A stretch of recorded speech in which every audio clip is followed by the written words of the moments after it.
Here in Istanbul airport agano megani ala hey kan thole halon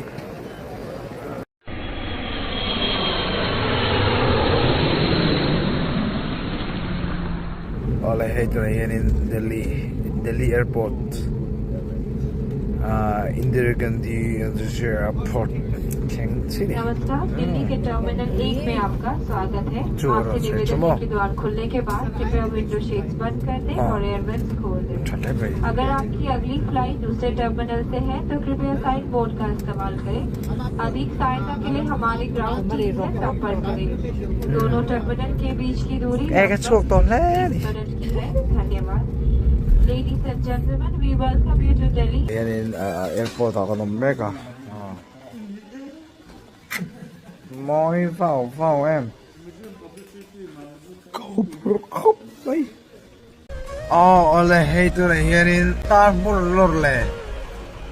hey to here in airport company meka suanin tlong taking an thok thate turangai la milo tung try puise turing karon ngen du show cho nên group anh còn lăng diện rồi nè em vãi bye bye nhìn thằng ở đây em vãi xem một túi vết của đây cho nên cái provincial so mặc tu cả hiện nên đằng xuống US lampang kan tawngtai rồi nè Tiering kan thang don tiero kan rasha theido fa ama chu takin pathian zara kan thin kha thei tur ngai la nei voin khen hianin ka khosik chu rom so mar chu Rsa'n nam khobol om lova tôi đã bin lo don nia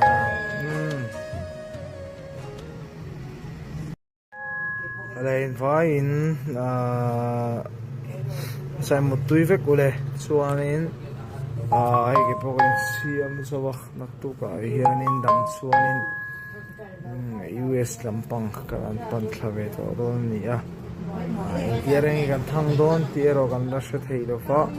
ama chu takin pathian zara kan thin kha thei tur ngai la nei voin khen hianin ka khosik chu rom so mar chu Rsa'n nam khobol om lova tôi đã bin lo don nia